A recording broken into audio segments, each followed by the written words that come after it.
How to eat gulab jam? Lumpsum. Action.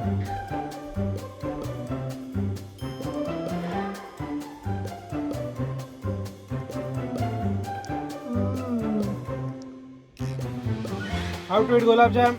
SIP.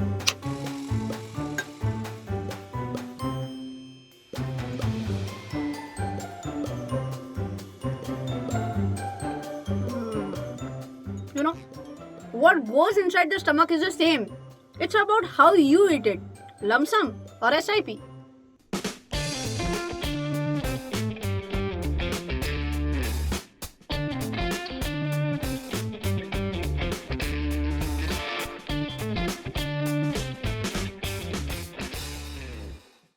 Hey folks, see Rachana Ranade here and I welcome you all to a very interesting video which is about Safar खूबसूरत है मंजिल से भी. Manzil is investing in a mutual fund, but Safar is whether I'm going to choose the SIP route or whether I'm going to choose the lump sum investing route. So in this video, we are going to focus about what do we mean by SIP, what do we mean by lump sum. We are also going to discuss about what are the benefits of each and how do I decide which one is suitable for me. So let's start by understanding what is an SIP. Well, I could have chosen the path of telling you the definition of SIP and then explaining you word by word, but I think let's put it in a very simple format. Okay, I'm sure many a times it happens that parents give some kind of pocket money to their children. Okay, the child then chooses to save a part of their pocket money and chooses to put that or save that in a piggy bank. Eventually, over the period of months, as and how he saves more and more, the piggy bank will be full and once it is full, you'll ideally take that entire money and put it in a bank. Okay. So what that child did, was it an SIP? That was not a systematic investment plan as such. I can say that was a systematic saving plan of saving every single month, and the entire amount from that gullak which was put in the bank at one shot, let's say in an FD, that was a lump sum investment. I'll give you another example. I'm sure you might have seen that many a times the bread earner of the family gives some part of his income to the homemaker, right? And many a times she prefers to keep or save some money in some kind of box, in some dabba. Okay, so Marathi people will understand this better, I guess. तांदळाच्या डब्यात वगैरे ठेवायचे बघा, तसंच exactly, right? So what does the homemaker do? Every single month she'll set aside some money which her husband is giving her, put it in some cupboard or in some dabba, and then eventually when it comes to a specific amount, a decent enough amount, then she'll go and put it in the bank. That small amount that she was keeping aside monthly was again an example of systematic saving, not systematic investment. And the lump sum amount that she put it in the bank, let's say an FD, that was a lump sum investment. But please understand what are the drawbacks in both the cases. The money is neither growing in the piggy bank nor is it growing in that dabba in which she is keeping the money, right? So what could have been a better way? A traditional better way could have been putting that amount of money, say 100 rupees every month or 500 rupees every month, in a recurring deposit. Could that have been a simple explanation of a systematic investment plan? Yes, because that happens systematically, that happens over a specific period of time. The same thought process if I apply for a mutual fund wherein I invest some money, say 500 rupees, every month in a mutual fund scheme that is typically referred to as an SIP in a mutual fund. Now let's understand what are the benefits of an SIP. The very first one is rupee cost averaging. I'll give you a very simple example for that. Assume that you invested your first chunk in a mutual fund. Let's say unit price of that mutual fund or the NAV was 100 rupees. You invested in that. Next month, the NAV of that same unit of mutual fund came down to 80 rupees. And you also invested the same amount at that point also. So what is your average investment? It is 100 plus 80 divided by 2, okay, assuming you purchased one unit, right? So what happened? Even when market was 100, you invested. Even when it was 80, you invested. And that is what we exactly mean by the term rupee cost averaging. Simple enough, right? Now the second one is disciplined investing. So what do we mean by disciplined investing? I must have a discipline that come what may, every single month I have to keep a sum aside from my bank account and investing somewhere. Now, as disciplined investing is important, something known as disciplined learning is also very important. Now, how do you do that? Whenever you are watching any video of mine, if you want to be a disciplined learner, you have to first pause the video, then hit the like button, and then play the video. That is also called as disciplined learning. Every single video, not every single month.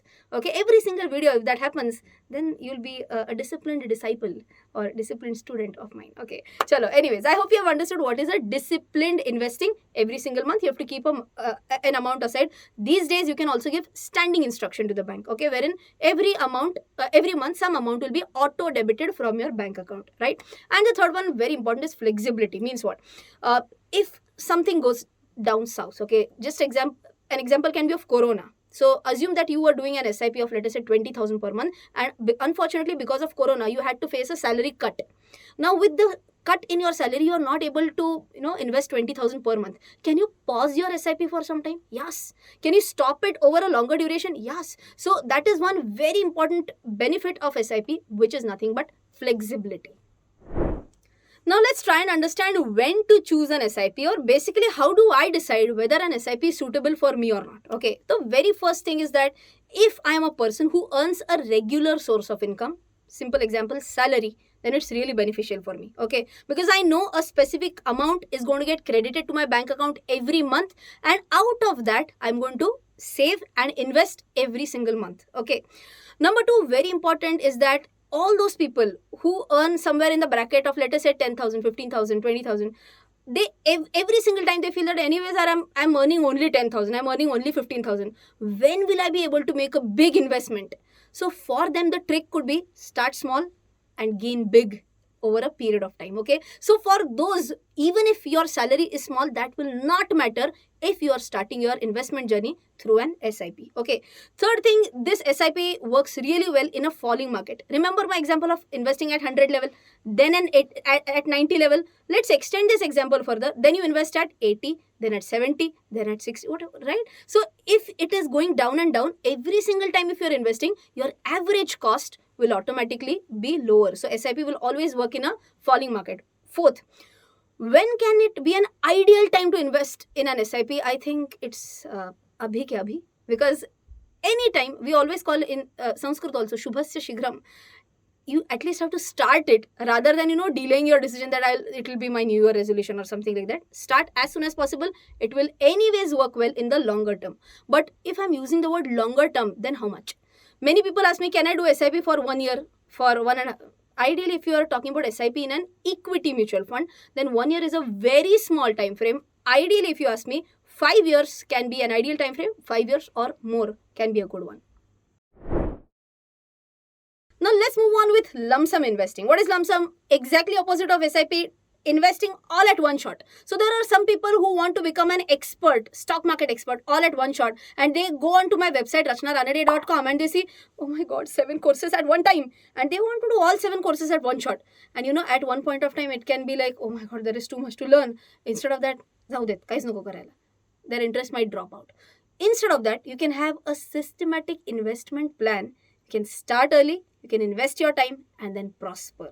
And that's how you can systematically learn one course every month, and over a period of 7 months, you will surely invest very nicely in stock market, and I'm sure investing in this knowledge will fetch you the best returns, right? So with investing lump sum versus investing in SIP, I hope you have understood that all at one shot is like lump sum, slowly, steadily, a specific amount every month is like SIP investing, right? Now, what are the benefits of lump sum? Let's understand very quickly. The very first one is convenience. So, for example, if you have an SIP of, let's say, 10,000 rupees on the 10th of every month, okay, and assume that you get some performance bonus on the 15th. Are you going to wait till the next 10th? No. Can you invest this entire bonus at one shot? Exactly, yes. That is the benefit of lump sum investing. Convenience. You're not tied to a specific date, right? The second one is timing the market. So if you have sufficient enough knowledge about the market, and if you are able to understand, okay, this is the support level for the market, okay, ideally market has hit the bottom, ideally from your market is going to bounce back, then this can be a level when you can invest a chunk of your investment all at one shot.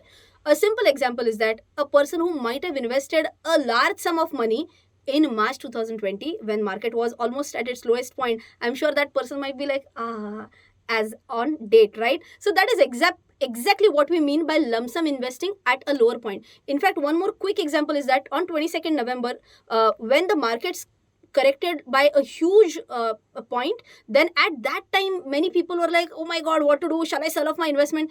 That was the time when I did a live stream and I told my viewers that no need to panic. Market is at a good support level right now, and if someone might have invested at that point, ideally that person should be getting a good return over a longer period of time, right? So with this, I hope you have understood what are the benefits of lump sum investing as well. Now question is, when do I choose lump sum mode of investment? If I am a person who is not a salaried person, I'm a businessman, I receive a chunk of money after completing an assignment. Assume that I'm in a film line and I'm a director of a movie and I get a big chunk of money after the movie is completed. Should I go ahead with SIP? For me, maybe lump sum can be a better option, right? Second one, even if you're a salaried person and as I mentioned, you got some performance bonus, that can be one option of doing a lump sum investment. Third, for what time should I keep my money invested even if I've done a lump sum investing? Again, answer remains same. Ideally, a period of 5 years. So time-wise, whether it is SIP or whether it is lump sum, ideally the time for which you should stay invested is at least a period of 5 years. But one very important difference is that when will which pattern of investing work? SIP generally works in a falling market, whereas lump sum investing generally works in a rising market. Now let's try and bust the myth of SIP versus lump sum. Which one is better? Now if I ask you which one is better, I'm sure your answer is going to be obviously SIP. Now let's try and analyze whether can lump sum be better than SIP in some case or the other. So for that, what you have to do, you have to just visit my website rachanaranade.com, and in that click on financial calculators. Once you click here, you will have an option either lump sum calculator or SIP calculator. I'm just clicking on a lump sum calculator, right? Once you click, a separate tab will be opened, and here what I've done is I've inserted certain values, like assume that I'm going to invest 6 lakh rupees at one shot, okay? And assume that the rate of interest is 12%, okay? Assume that this is an index fund or something like that, wherein I believe that I will be getting a return of 12% on an average. It need not be interest as such, okay? So 12% return I'm expecting, and number of years that I'm going to stay invested is 5 years. Remember, I've told you that ideally if you're investing in equity, 5 years should be a minimum time frame that we should talk about. What will be the future value of this 6 lakh invested at 12% rate over a period of 5 years? The future value will be 10.57 lakh rupees, okay? Now, instead of 6 lakhs lump sum investment, if I decide I'm going to invest 10,000 rupees every month, so for 1 year it will be 1,20,000, and if I were to do that systematically for a period of 5 years, so 1,20,000 into 5, that will take me to 6 lakh rupees. In simple words, if I am going to invest 10,000 rupees from, assume my age is 30 right now, anyway, assume 30 hai, and if the retirement of the goal basically is 35, and again same thing, 12%, everything else remains constant, then this 10,000 invested on a monthly basis, same amount of 6 lakh invested, future value will be 8,24,864. So what was the future value when invested through an SIP route? It was 8 lakhs something, but invested lump sum was 10.5 lakhs. Now why did this happen? It's very logical. In a lump sum, you invest 6 lakh at one shot, and this gets on compounded for 5 years, okay? Whereas in an SIP, what was invested on month 1 was just 10,000. So at one point starting was 6 lakh. On the other hand, starting was only 10,000, and in an SIP, the last investment which you did at the end of the 5th year, 10,000 rupees, that was invested only for 1 month. And that is the reason why you will see this. But does this mean that always lump sum will be better? Or could there be multiple case scenarios? If you are interested in that, we are going to discuss 2 different scenarios in the next section of the video. Now let's take this scenario. Scenario 1 is an initially bearish market. What I have done for initially bearish is that out of the 5 years investment time frame, I have considered that this specific mutual fund, whatever I have selected, that will go down by 1% on a monthly basis. For how many years? For 4 years. And in the last year, it will go up by 2% again on a monthly basis. Okay. So when have I started the investment journey? On 1st of November 2016. And what is my end date? 1st of November 2021. That is the end of 5 years. So just for those who want to see the entire calculation, here you can see that the NAV is reducing by from 100 to 99 to 98, basically going down by 111%. For how many years? For 4 years. So here you can see that somewhere around September 20th, 1st September 2020, that's the rock bottom point, okay? And after which it has started to go up by how much percent? 2%. So from 62 to 64 point something to whatever. Okay. So now with this basic understanding, you will get to know that at the end of 5 years, my total amount invested, which was 6 lakh, now has a current value of investment of 6,46,489, giving me an XIRR of 2.94%. Okay. But had I done a lump sum investment, in which type of scenario? Initially bearish and then finally recovering. In that scenario, my absolute returns would have been 16.9% negative and CAGR of minus 3.63%, but again negative. So which can be a good scenario for SIP? Remember, I told you in the previous parts of the video, I told you SIP is better in falling markets, and this is how I've tried to prove you through an Excel calculation that yes, this holds true.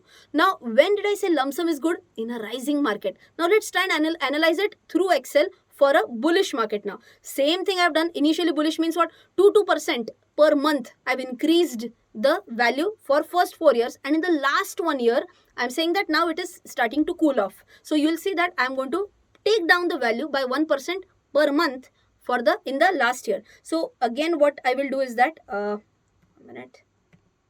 Okay, so here you can see same thing.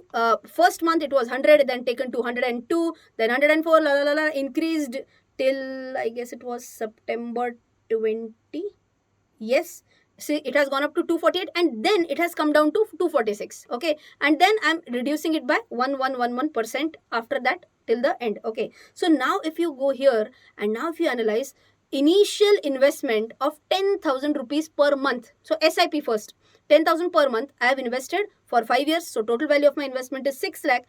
At the end, the value will be 7,88,600, giving me an XIRR of 10.85%. Not bad. Okay, agreed. But had it been a lump sum investment, 6 lakh invested at one shot in which kind of market? Initially rising. Out of 4 years it was rising. In that scenario, my final amount of investment after 5 years would have been 12,96,139, giving me an absolute return of 116% and a CAGR of 16.65%. So I hope you have understood mathematically also, using Excel sheet also, why a lump sum investing can work in a rising market and why an SIP can work in a falling market. If you want, I can pin this link of this Excel sheet in the description box so that you can play around with all these numbers. Well, now you know that which route can be better for a bullish market, which route can be better for a bearish market. But if you ask me my choice, I think SIP can be a better one. Why? For 2-3 reasons. Number one, it gives me an absolute discipline in investing. Number two, it gives me absolute peace of mind. I know that even if market is rising, I'm investing. Even if market is falling, I'm investing. Maybe my returns might be comparatively less, but my chances of losing out are comparatively lower, right? But all in all, whether you're doing an SIP or whether you're doing a lump sum, I believe that taking your first step in your investing journey is the most important thing. So let me know in the comment section whether you have started an SIP till date or not, whether you have started investing at least one lump sum investment, whether you have done or not. And if not, then remember, abhi ke abhi, right? Till then, take care. Jai Hind and bye-bye.